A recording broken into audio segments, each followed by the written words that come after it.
Pemirsa, kita jumpa dalam acara Road to Digital Banking Awards 2025 dengan saya Bayu Prawirahi dan saya ditemani oleh anggota tim juri Digital Banking Awards 2025 yang lain adalah Ibu Restiana Icu Linggajaya dan Ibu Friska Wirya.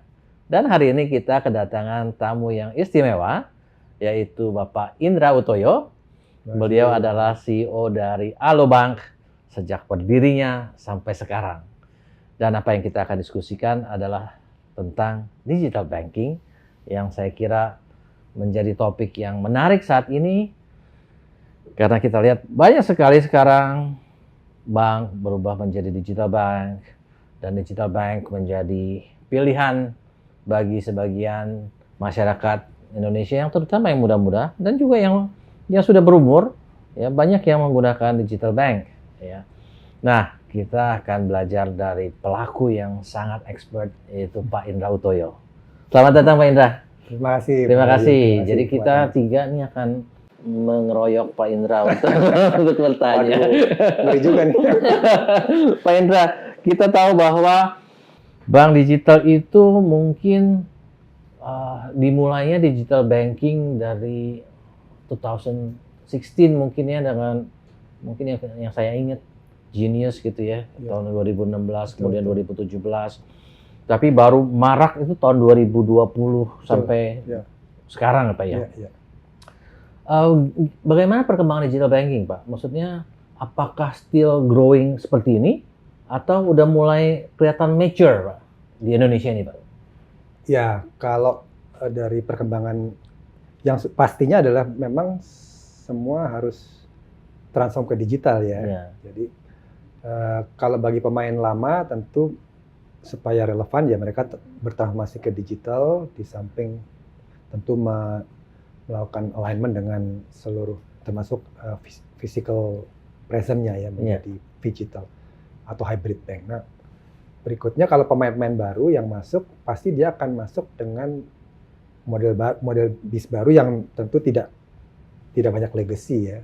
Maka tentu masuk dengan bagaimana mendeliver layanannya melalui kanal elektronik atau kanal digital. Itulah muncullah maka pemain-pemain baru bank digital muncul dengan model bis baru dengan kanalnya ya digital first begitu ya. Nah, seperti ya pemain-pemain yang Bapak sebutkan dan juga termasuk Alobank, kami hadir memang dengan digital first service untuk perbankannya. Nah, jadi kalau kita perkembangannya memang sebetulnya kan kita berterima kasih kepada fintech ya yang awal-awalnya ngajarin masyarakat sehingga terbiasa dengan bayar-bayar QR, kemudian bayar-bayar menggunakan digital. Akhirnya itu mendorong masyarakat atau nasabah jadi artinya bagaimana value yang baru dari customer itu ingin cepat, ingin mudah, maka dalam hal ini juga kita lihat itu sudah menjadi new normal ya, bahwa memang harus digital first. Dan bagi bank-bank digital, kalau Bapak tadi tanya, kira-kira udah mature atau mungkin sekarang sudah mendekati, artinya pemain-pemainnya sudah mulai mature, tidak lagi growing cepat seperti sebelumnya. Nah, tinggal sekarang bagaimana dari sisi masing-masing identitasnya begitu ya, ke diferensiasinya untuk bisa sustain tumbuh, karena bagaimanapun kan bank ini harus bisa memanage balance sheet-nya ya untuk bisa tumbuh begitu ya. Itu yang saya rasa challenge dari perbankan untuk bisa tumbuh dengan menumbuhkan balance sheet-nya begitu ya. Kira-kira. Yang menarik Pak Indra adalah Alobank ini adalah bagian dari Citicorp kan. Iya. Dan Citicorp udah punya Mega ya, Bank Mega betul. Dan kemudian mengakuisisi Bank Harda menjadi Alobank. Betul ya Pak ya? Betul. Kenapa nggak mengembangkan digital banking Mega Banknya aja gitu kan? Jadi dalam hal ini apa sih kekuatan digital bank sehingga perlu mengakuisisi satu bank khusus untuk bank digital gitu? Secara corporate ya Pak ya? Baik. Jadi sebetulnya begitu kita bicara positioning nih ya, Bank Mega itu sudah punya identity gitu sebagai bank konvensional, bank kartu kredit begitu ya. Nah, sementara kita bicara sekarang bagaimana bisa masuk ke mass market gitu. Dulu pemikiran awalnya kalau bank konvensional itu bagaimana kita mengelola uang orang gitu ya. Bank modern bagaimana mengelola asetnya orang. Nah, begitu bank digital, kita mengelola hidupnya orang. Gitu. Nah, itu begitu kita bicara dia menjadi utility dalam keseharian orang, hadir dalam aktivitas keseharian. Nah, maka lahirlah Alobank ini, yang tadinya mungkin apakah anaknya Bank Mega atau gimana, akhirnya diputuskan untuk berbeda, karena identity dari Bank Mega itu susah untuk diterima oleh mass market sebagai bank digital gitu. Sudah punya identity, segmennya pun sudah terbentuk begitu, culture-nya juga sudah ada, infrastrukturnya, teknologinya juga sudah established. Nah, sementara bank digital ini kan harus agile, lean, tumbuh dengan cara kolaborasi gitu ya. Kemudian bicara untuk segmen yang mass, transaksinya kecil-kecil tapi sering. Jadi secara teknologi juga beda sekali, Pak. Secara culture beda sekali gitu ya. Nah, ini yang membuat kemudian dipisah, Pak. Jadi Bank Mega ya tetap dengan identitinya sebagai bank konvensional yang tentu dimodernize ya, dengan segmen yang sudah terbangun. Nah, Alobank bicara untuk masuk ke segmen mass yang dimulai dari anak-anak muda, yang anak muda kan boleh dibilang hampir 60% atau 60-70% dari populasi. Itu yang kita masuki dulu, yang sudah digital native. Kira-kira gitu. Iya. Jadi bukan hanya keluar di mana targeting ataupun image, tapi juga ke dalam ya Pak. Capability-nya juga beda ya. Sekali. Culture-nya juga beda. Human resources-nya juga beda. Ya kan. Orang-orang yang muda seperti Pak Indra gitu ya. Saya termasuk yang paling muda. Ya mungkin Bu Icu atau Bu Friska ingin bertanya-tanya dikit sama Pak Indra ini yang jagonya digital banking ini. Silakan. Dulu pas saya kepala Head of Digital Transformation di sesuatu pertambangan emas, tiap tahun itu rutin leadership timnya keliling-keliling dunia nyari inspirasi praktek dari Amazon, dari Microsoft, dari Google segala, dan membawa balik dan aplikasikan di dalam company-nya. Di Alobank apakah ada inspirasi dari luar yang diaplikasi buat di Indonesia? Betul, ada. Jadi kami juga mungkin tepatnya inilah ya, owner ya, pemilik ya Pak Citi lah hal ini kan ya. Beliau ingin melahirkan bank digital, tentu dengan harapan ini nanti bisa besar, bahkan mungkin lebih besar dari Bank Mega mungkin itu. Nah, belajar daripada yang sudah proven bahkan 10 tahun di depan kita gitu. Maka kami berpartner dengan bank terbesar di Cina ya, WeBank. WeBank itu kan grupnya dari Tencent. Jadi kami kolaborasi secara strategik supaya kami jangan ngulang kesalahan gitu. Jadi teknologinya pun kita dibantu dari teknologi core bankingnya mereka ya, yang tadi saya bilang sangat berbeda Pak dengan core banking dari bank konvensional. Kemudian disiplin risk management, digital risk managementnya beda. Produk digital lending, karena kan bank digital ini unik Pak ya dibanding bank konvensional. Kita kalau memberikan layanan itu nggak ketemu orang gitu kan. Bagaimana kita bisa memastikan orang itu orang yang akan repay, akan membayar balik.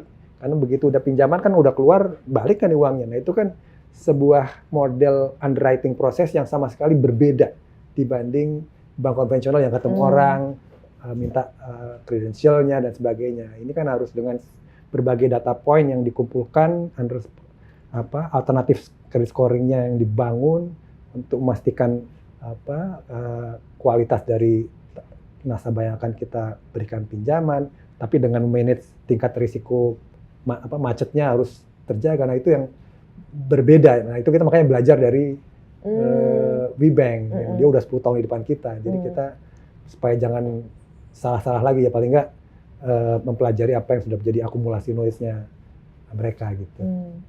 Iya. Pak Indra, kalau boleh sedikit cerita, inovasi apa Pak yang dari WeBank yang bisa Bang Alo terapkan? Oke, jadi gini, kalau bank itu value creation-nya itu dari intermediasi, dalam hal ini adalah lending.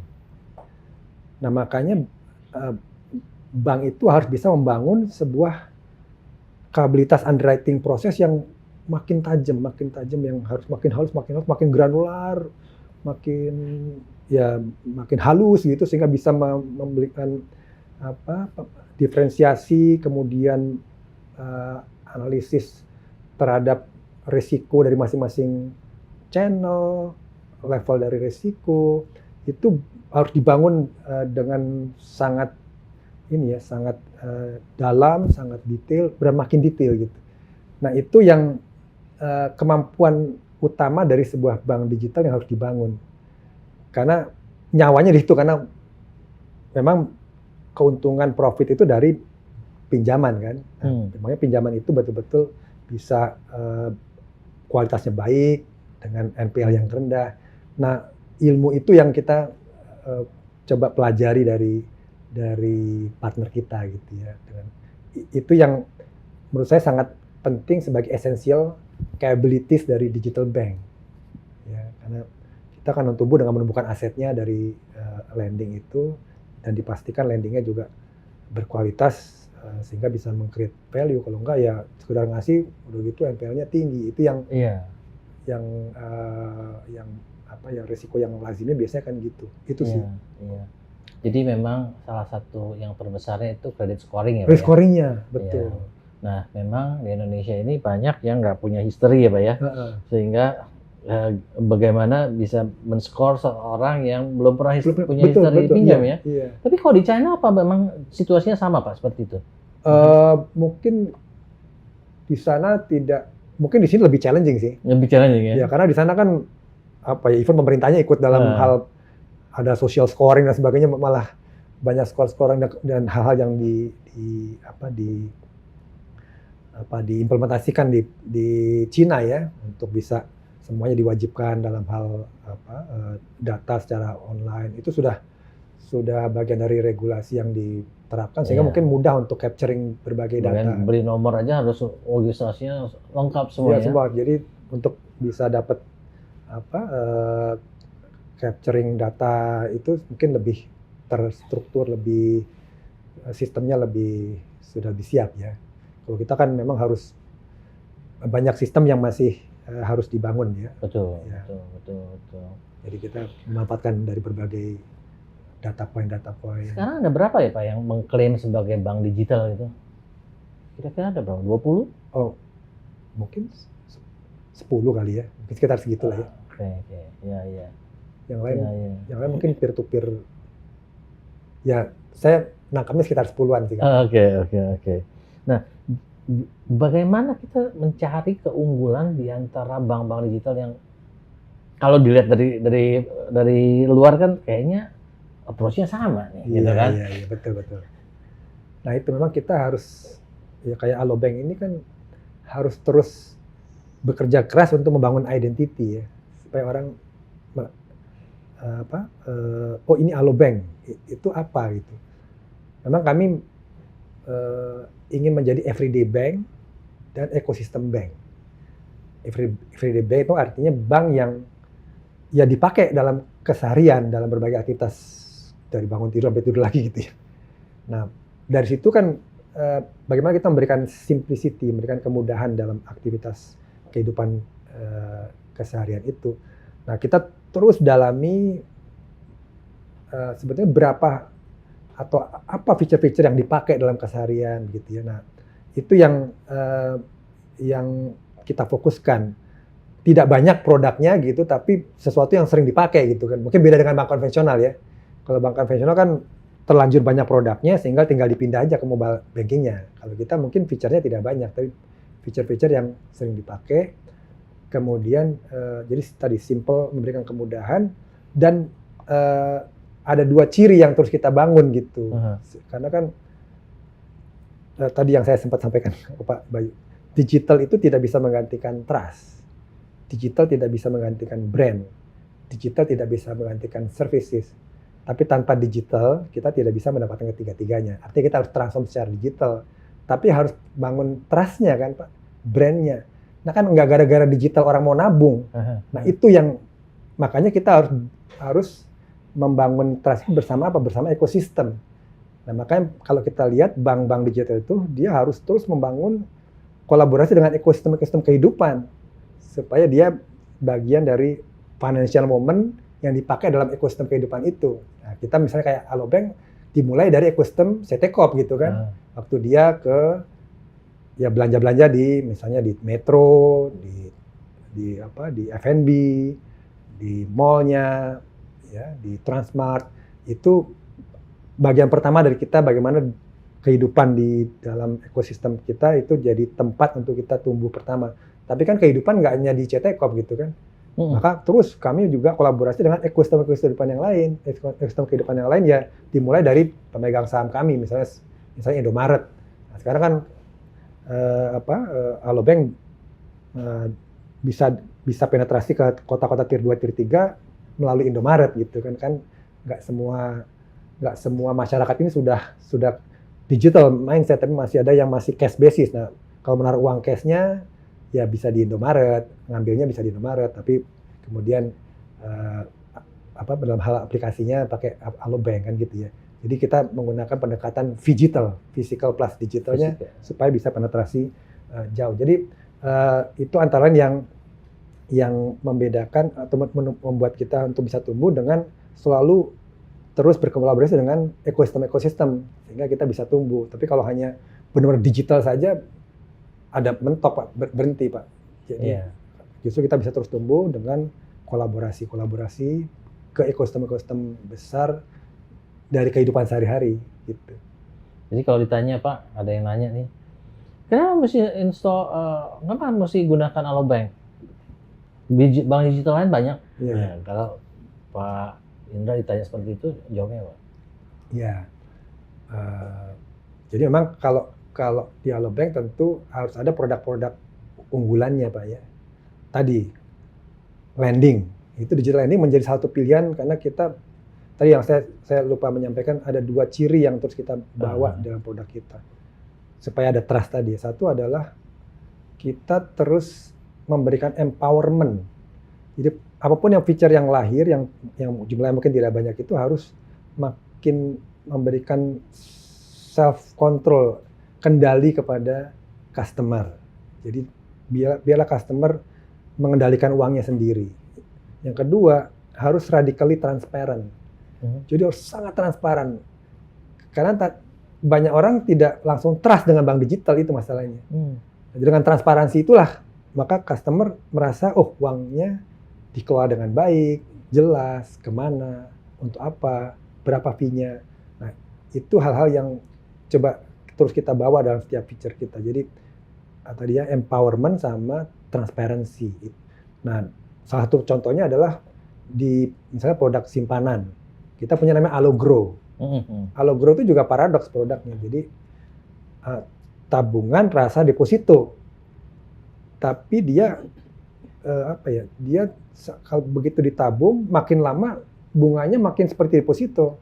Tapi kita bisa narik kapanpun sesuai kebutuhan kita. Misalnya kita punya uang 100 misalnya gitu. Atau saya butuh ada kebutuhan 10, tinggal diambil 10, yang 90-nya tetap jalan tumbuh terus gitu ya, sampai 6,5% bahkan gitu ya dalam waktu setahun gitu.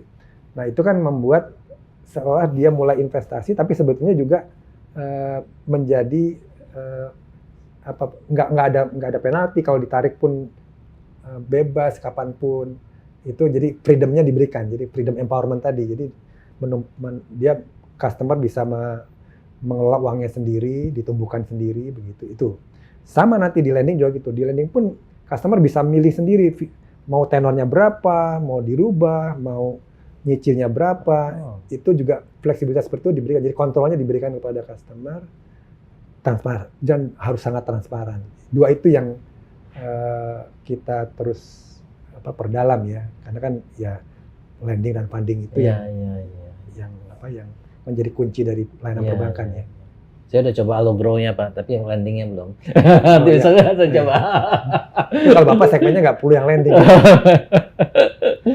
Mungkin Bu Resti atau Bu Friska ingin tanyakan.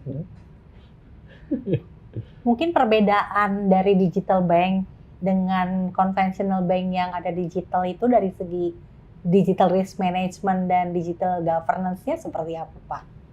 Mungkin kalau digital risk management-nya memang kalau digital ini kan kita tahu risiko dan ancamannya makin besar ya.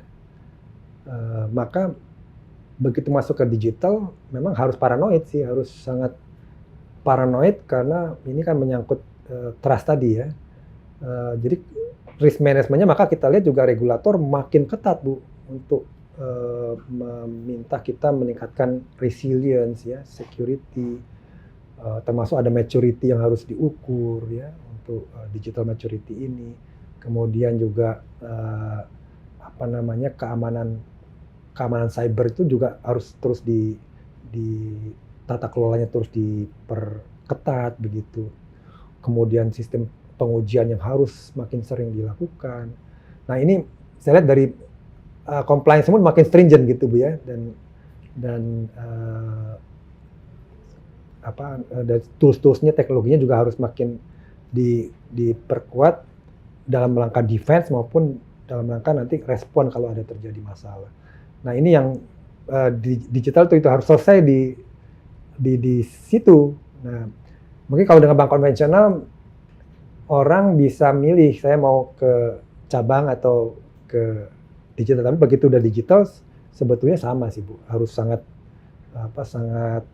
stringent ya, sangat paranoid untuk menjaga tadi aspek-aspek keamanan, aspek ya termasuk dari fraud gitu ya, karena teknologinya juga makin meningkat kan, fraudsternya juga ini pakai AI gitu kan, dan mereka sindikat gitu, jadi kita kejar-kejaran terus nih, harus bisa betul-betul menjaga layanan ini dengan terus nggak pernah berhenti ya, nggak pernah selesai, jadi harus terus di enhance terus. Betul. Ya. Pak kan tadi makin stringent ya Pak ya, makin banyak ancaman. Tentunya untuk mengelola itu makin banyak cost-nya Pak. Iya. Berat nggak sih Pak investment di digital banking ini? Ya memang cost terbesar pasti di teknologi. Nah kelebihan dari bank digital kan memang lean ya, dan dia sebetulnya teknologi yang dipakai dalam hal core bankingnya itu sebetulnya harus dibuat supaya cost per customer-nya harus sangat rendah Pak. Kita nggak bisa pakai teknologinya bank konvensional Pak, yang cost per customer-nya udah mahal gitu. Kayak di Alobank, cost per customer cuma 8.000 Pak. Per customer. Per bulan? Per tahun Pak. Per tahun 8.000 rupiah? Iya. Kenapa? Karena emang teknologi core banking-nya very simple. Hanya bicara, tadi makanya untuk produk-produk yang nggak banyak kan, lending, funding, ya sekitar itu aja. Kalau bank konvensional kan produknya macam-macam. Dan dengan model yang multi-core, ya, kemudian ya sangat modular gitu ya. Jadi satu sistem core banking itu bisa ada 100 core. Yang menariknya dengan core banking seperti itu, kita bisa deploy feature itu jam berapa aja Pak, nggak usah nunggu malam. Siang boleh gitu, karena demikian agile. Dan itu membuat memang menjadi targetnya harus cost per customer dari teknologi itu membuat jadi sangat rendah. Nah itulah perbedaannya dengan bank konvensional Bu. Jadi dengan itu, maka bank digital jadi punya ruang untuk compete dengan bank konvensional. Jadi makanya bunganya bisa ditinggiin gitu. Lebih tinggi daripada bank konvensional. Kalau bank konvensional memang dia cost untuk per customer-nya udah tinggi kan. Apalagi punya cabang, punya overhead yang besar gitu.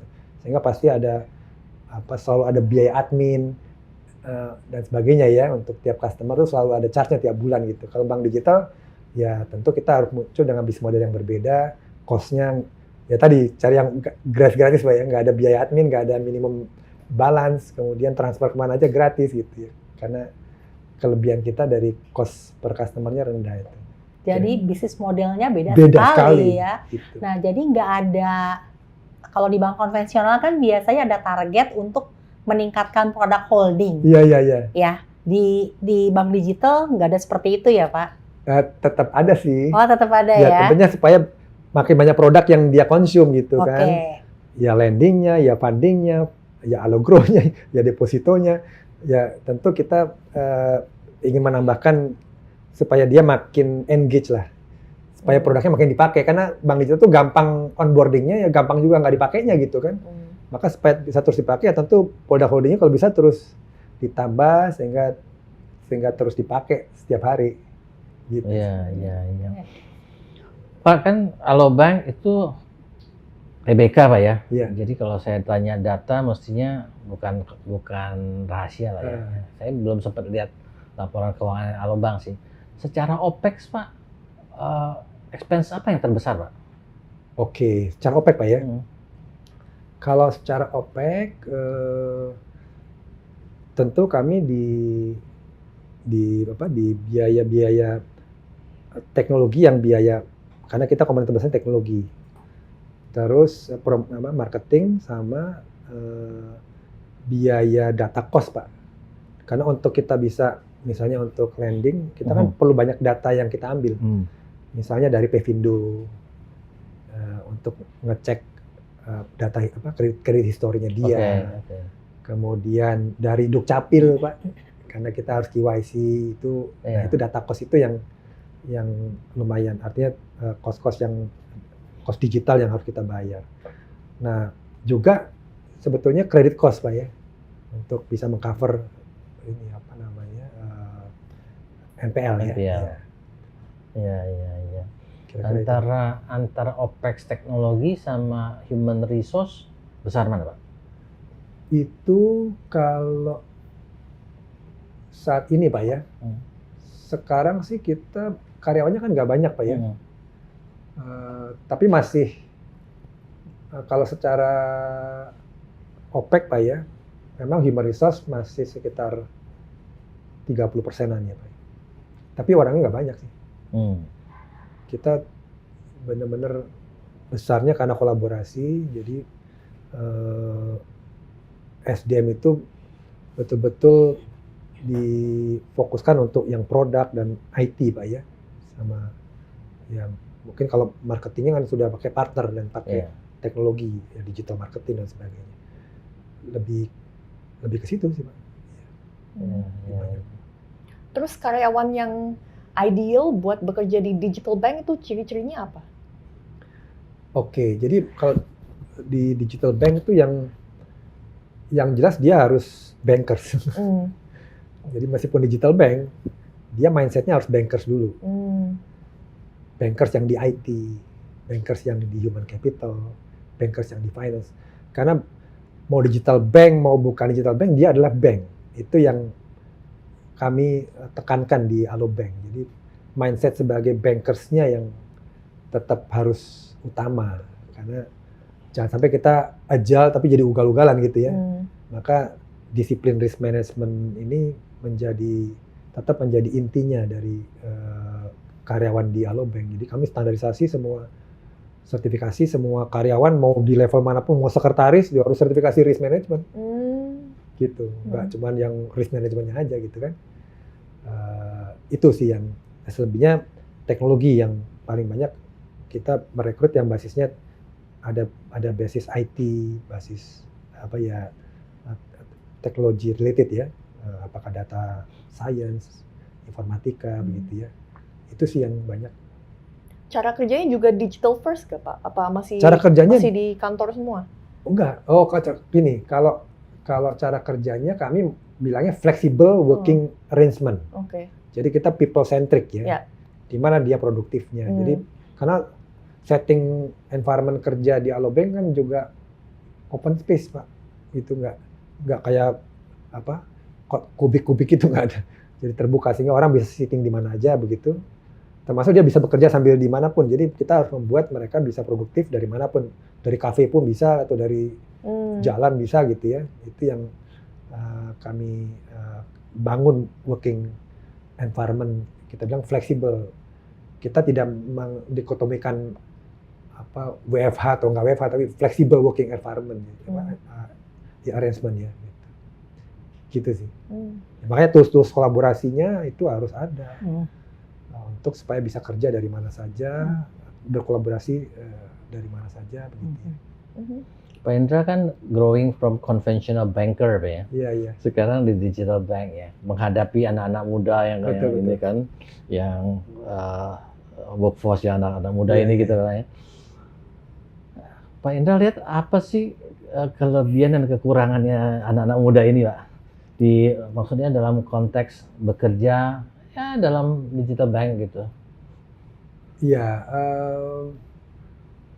Jadi kalau awalnya memang Alobank ini kan dibentuk, kemudian kita rekrut karyawan dari background yang beda-beda gitu. Ada yang dari startup, ada dari fintech, ada dari bank, begitu ya. Nah memang terasa sekali ininya culture background yang beda-beda ini. Maka kami harus menyatukan culture tadi, ya, yang pertama risk culture-nya yang harus betul-betul diutamakan dulu. Nah, kemudian model working yang kita sebut dengan agile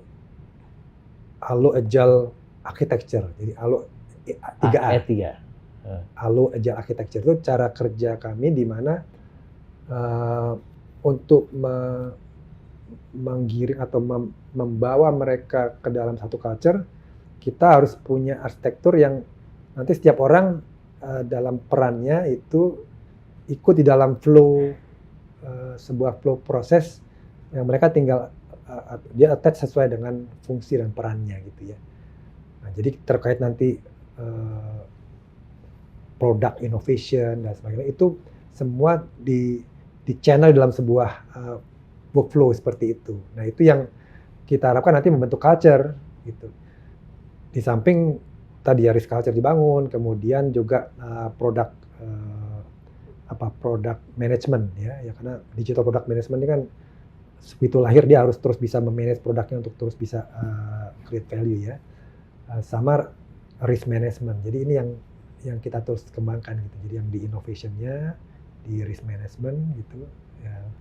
Sama di teknologi itu yang utamanya begitu ya. Iya, iya. Susah nggak sih Pak sekarang untuk getting new account? Maksud saya, apakah cost of customer acquisition itu makin lama makin naiknya yang inflasinya cukup besar gitu? Betul. Tadi tuh untuk manage satu customer ya, untuk akuisisi customer, memang kita harus tadi bermain di ekosistem itu menjadi penting Pak. Jadi strategi kita tumbuh adalah memang harus grow with ekosistem. Supaya apa? Supaya cost kita untuk akuisisi bisa lebih murah, engagement juga bisa lebih baik, dan nanti monetisasinya juga bisa lebih tumbuh. Nah, misalnya kita berkembang bersama-sama ekosistem, misalnya Indomaret, ya kita ada cost, tentu harus ada cost untuk membuat mereka ada benefit untuk menggunakan Alobank. Kan seorang mau pakai itu ada benefit driven atau convenient driven gitu ya. Nah, benefitnya juga harus ada gitu. Kenapa pakai Alobank? Oh, karena kalau pakai Alobank ada cashback atau ada diskon atau apa yang feature yang menarik buat mereka. Di samping convenience-nya yang begitu mudahnya sehingga menjadi utility yang sangat sangat berguna. Nah, ini yang kami terus kembangkan bersama partner sebetulnya supaya cost-nya tadi Bapak kan supaya cost-nya bisa di-manage tidak terlalu mahal karena bekerja sama dengan ekosistem Pak. Sekarang kira-kira berapa sih Pak cost of customer acquisition di digital bank and in general Pak? Oh, kalau hanya jadi saving Pak, kami sih hanya sekitar 15.000 kali ya, rupiah ya. Tapi kalau untuk lending agak mahal Pak. Karena lending itu kan dari 10 mungkin yang lulus cuma 1 gitu. Yang 9-nya dibuang gitu kan. Nah, cost untuk 9 itu kan harus ditanggul yang 1 tadi. Iya, cost verification-nya gitu Pak. Iya, cost verification kan untuk dia di underwriting tadi ya. Dia tanya dulu ke Pevindo, ke Dukcapil, kalau nggak ada di Pevindo nanya ke data yang lain, ke e-commerce, kemana. Jadi itu cost-cost yang harus kemudian nanti kalau akhirnya nggak diterima, nggak di-approve, ya berarti kan ada cost yang terbuang. Nah itu yang terbesar adalah memang kalau di lending itu tentu lebih tinggi dibanding di saving gitu. Iya.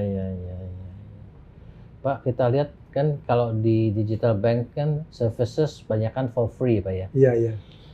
Transfer free, ya kan, nggak ada biaya administrasi ya.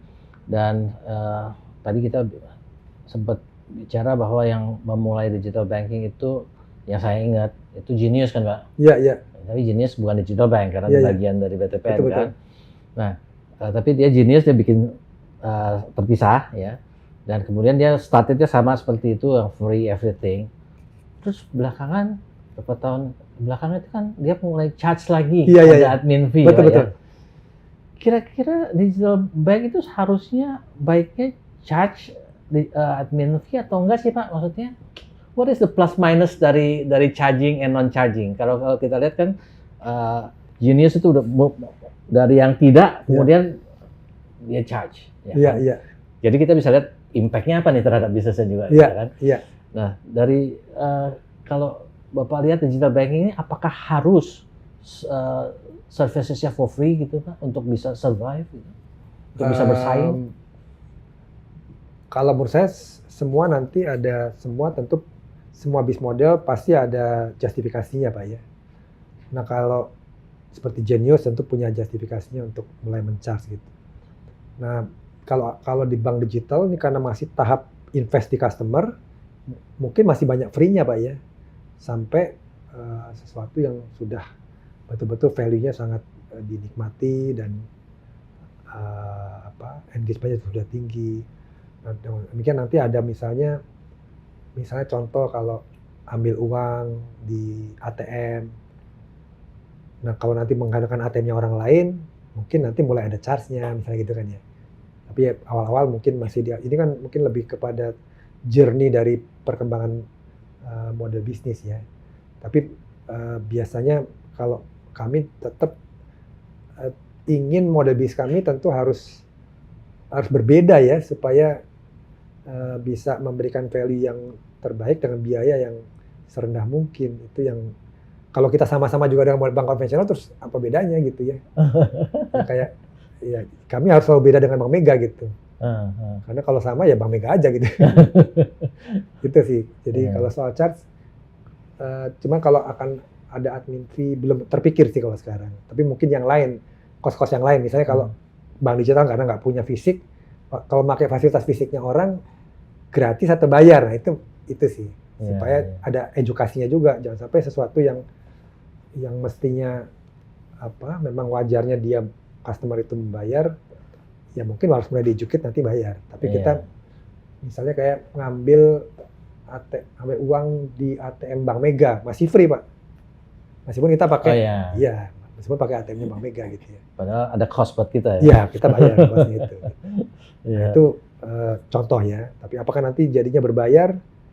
Ya mungkin bisa juga, tapi mungkin setelah pengambilan yang keberapa misalnya gitu. Mungkin free dalam pengambilan 5 kali gitu, mungkin setelah yang ke-6 baru ada charge-nya. Jadi model-model seperti itu yang dipakai supaya ada healthy business model ya. Iya. Silakan, ada pertanyaan lain, silakan. Pak, apakah bank digital sekarang kan banyak kan KBMI 1 gitu ya, KBMI 2 gitu ya. Bapak melihat 10 tahun ke depan kira-kira ada nggak sih bank digital yang bisa jadi KBMI 4 gitu misalnya? Oke, ini pertanyaan bagus nih. KBMI 3 atas atau 4 lah gitu ya. Jadi saya ingin bilang begini Pak, bank adalah bank Pak. Jadi nanti kita tidak lagi melihat bank digital atau nggak. Bank adalah ya bank, bahwa kita masuk dengan digital first, ecosystem first, tapi sebenarnya pada akhirnya dia akan melayani semua segmen Pak. Gitu ya. Seperti Alobank, sekarang kita udah sangat clear mengatakan kita hybrid bank. Dual engine, Pak. Jadi kita masuk ke digital first-nya itu sebagai ciri kita, tapi kita main di ekosistem. Begitu ekosistem itu kan sebetulnya segmennya tidak hanya consumer, ada bisnisnya juga. Jadi ada B2B2C ya Pak ya. Maka kayak Alobank ini yang melayani segmen korporasinya ada, SME-nya ada, consumer-nya ada. Sehingga nanti penumbuhan asetnya pun yang di korporasi ada, yang di SME ada, dan di retail ada. Nah sekarang masih kelihatan kita dorongnya yang retailnya yang besar gitu. Tapi sebetulnya nanti kita harus bicara, itu kan DC-nya saja. Nanti harus ke B2C, B2B2C-nya, sehingga terjadilah layanan bank yang artinya lebih lengkap dengan flow of money yang makin banyak menjadi sebuah kan kita harus mengarah kepada cost of fund-nya makin rendah ya, dengan uang itu dipertukarkan dalam ekosistem, ditransaksikan, floating untuk dipakai, dengan demikian cost of fund-nya murah, maka kita bisa ngasih lending yang lebih kompetitif gitu ya. Itu dari sisi fundingnya yang untuk bisa mendanai pertumbuhan kredit. Dari kreditnya pun juga kita ya akan ada kredit korporasinya, SME-nya, supply chain-nya yang nanti dijahit dengan sebuah sistem digital. Dengan demikian kalau ada kita bicara sebuah customer korporasi, tentu kita menggarap sampai ke ekosistem di bawahnya ya, suppliernya sampai ke payroll-nya begitu ya. Itu yang akhirnya juga akan semua CP, sehingga nanti bisa jadi KBMI 3 atau apa itu, begitu kita bisa menumbuhkan semua asetnya ini gitu ya. Jadi memungkinkan Pak ya? Iya Pak. Within 10 years kita Betul, melihat Pak. yang Iya. KBMI 3 atas 4 Betul, gitu ya. karena nanti ya semua engine of growth dipakai, yang di C-nya yang di mikro, medium, ya small, medium, sampai ke enterprise. Itulah yang nanti akan nambah-nambah bata-bata dari asetnya, jadi nanti bisa menambah juga equity-nya gitu supaya dari berbagai pertumbuhan ini meng-create pertumbuhan, termasuk pertumbuhan modalnya kan gitu ya. Pak, ada nggak sih godaan untuk Alobank bikin cabang Pak? Oh, nah kalau godaan bikin cabang seperti bank konvensional sih enggak Pak. Ya, tapi bahwa kita harus ada cabang tentu selektif, karena kan kita juga melayani segmen-segmen korporasi Pak ya. Oke. Kalau dia, karena beda banget kayak di aplikasi digital kan ada limitasi kalau orang mau narik dana per hari gitu ya. Kalau korporasi kan dia harus bisa narik dana dalam jumlah besar waktu di satu hari gitu. Nah makanya cabang-cabang itu lebih selektif untuk segmen-segmen high end ya. Udah punya ya Pak? Kita punya dua. Oh punya 2, oke. Ada rencana nambah? Belum sih Pak, tapi cara kita menambah tentu sangat konteksnya tergantung dari model bisnis pengembangannya. Misalnya kita bicara pengembangan supply chain financing, nanti keberadaan kami lebih ke fungsionalnya. Misalnya untuk community support, jadi mendukung SME yang di sana, tapi bukan dalam bentuk kantor cabang yang kita kenal saat ini gitu. Jadi jenis kantor cabangnya mungkin beda pendekatan ya, lebih misalnya ke community center untuk mensupport SME-nya saja, tapi bukan untuk premium private banking kan gitu. Oh iya. Atau apa gitu, mungkin berbeda bisnis modelnya gitu ya. Oke, silahkan kalau ada pertanyaan lagi Pak. Oke, last one. Achievement apa yang Bapak paling most proud of so far di Alobank? Ya, memang sebetulnya sih masih banyak ya PR-nya. Tapi kalau achievement apa yang kita bangga, tentu satu bahwa kita bisa konsisten tumbuh gitu ya. Terutama yang menjadi identitinya Alobank sebagai digital bank ya, kami bisa menumbuhkan kredit digital secara pertumbuhan signifikan ya, sehingga itu kan menjadi identity sebagai digital bank. Jadi pertumbuhannya kayak tahun lalu kami tumbuh hampir 200% gitu ya, pertumbuhan dari kredit digitalnya, dan ini akan kita teruskan.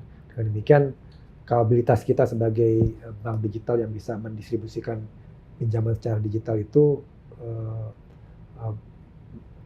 bisa bertumbuh secara sustain. Itu yang mungkin yang salah satu achievement yang boleh kita bilang makin membuat kita punya fondasi yang lebih kuat untuk tumbuh ke depan. Karena bank kan memang harus bisa menemukan asetnya ya, lendingnya.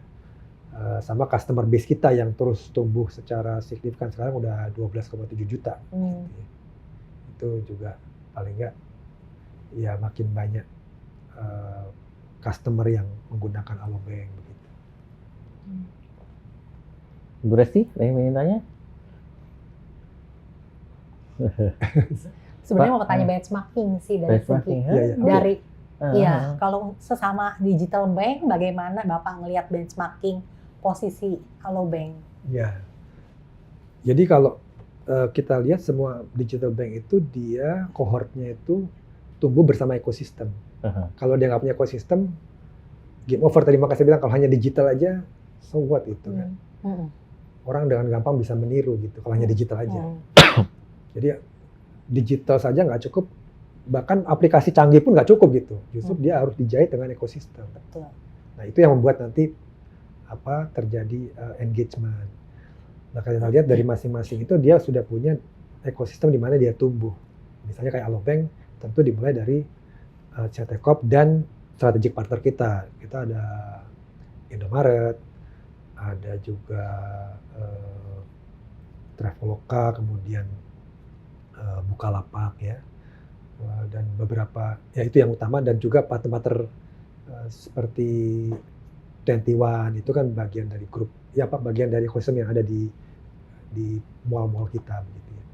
Nah itu menjadi ciri dari Alobank pertama. Nah kalau misal teman kita Cbank, tentu dia besar dari Shopee gitu kan. Jadi semua ada ekosistem yang menjadi core-nya gitu.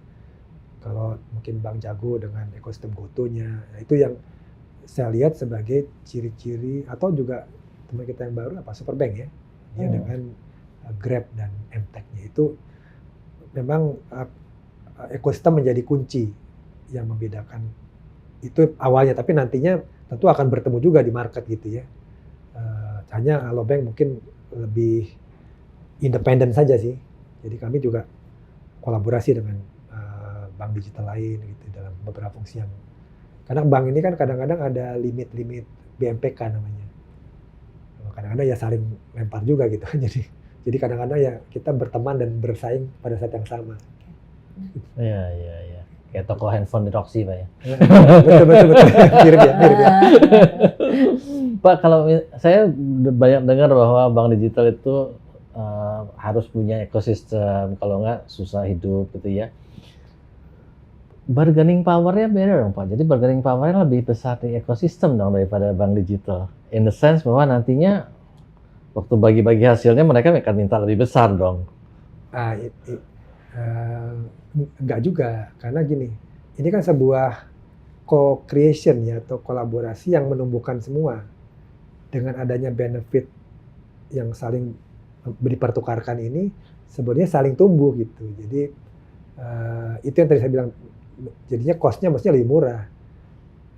Kita misalnya dengan Indomaret itu sebenarnya nggak besar juga budget yang kita, tapi kan membuat Indomaret juga lebih sering dikunjungi, kami juga jadi tumbuh gitu ya. Itu kira-kira seperti itu sih modelnya. Tapi memang Alobank itu kan sebetulnya nggak pernah muncul kalau di physical gitu kan. Mereka yang muncul gitu ya. Kami ada di belakang, kami ada di momen-momen finansialnya saja, tapi aktivitas kehidupannya adanya di ekosistem partner kan gitu ya. Apakah dia belanja, apakah dia makan, apakah dia nonton, apakah dia aktivitas itu kan jadi front end-nya sebetulnya ekosistem kehidupan gitu. Kami adanya di momen-momen finansialnya. Itu yang maka tadi saya bilang bank digital itu mengelola kehidupan orang, karena dia hadirnya di ekosistem kehidupan gitu ya, bukan di ekosistem keuangan gitu. Iya.